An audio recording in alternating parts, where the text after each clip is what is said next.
And to talk more about the obsession with 2016, I am joined now by Lee Camp, comedian, activist, and host of Moment of Clarity. Lee, thank you so much for joining me.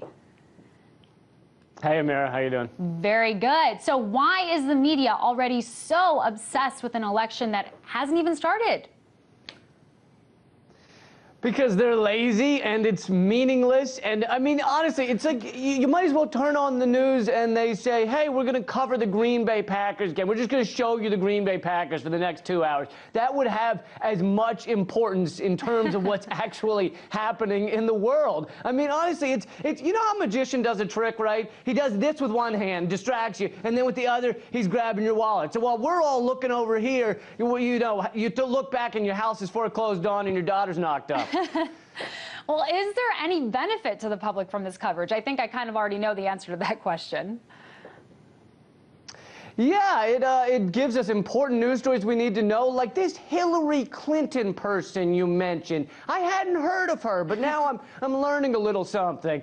No, in fact, every moment of Hillary Clinton's life has been covered for the past 30 years. There's more written about her than on the Civil War. What could they possibly be telling us that's useful at this point? It's utterly meaningless. So we're not really learning too much from the constant, incessant news coverage. So, Lee, what stories aren't being told so that, of course, there's enough room to report the latest and the greatest on the 2016 campaign?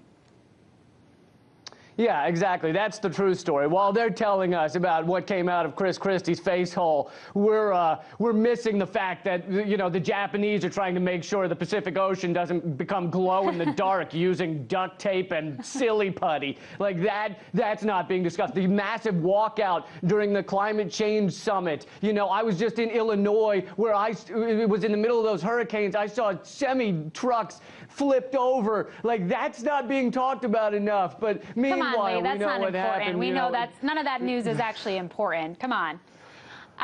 Well, since and they.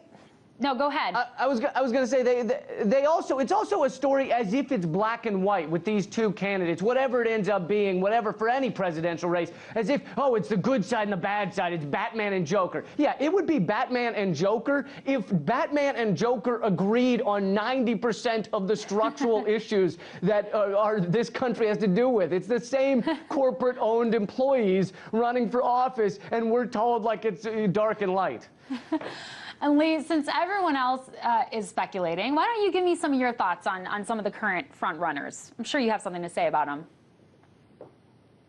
There's no current front runners. That's like saying, you know, that's like you're betting on a horse race and you're watching the horses as they come out of the womb, going, oh, that one looks like he's going to be doing pretty well. Wait, so you don't trust those polls?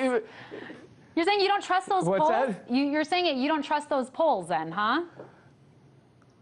I don't even know who has an opinion right now. I can't even imagine, honestly. The opinion should be, hey, I don't want one of the two corporate candidates. Like, that should be at the top of the polls.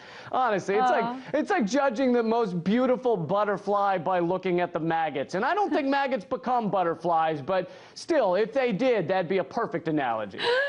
Great analogy, Lee. Thank you so much for all your wonderful insight, comedian, activist, Lee Camp, and host of Moment of Clarity. Thanks for the moment of levity. Thanks, Amira.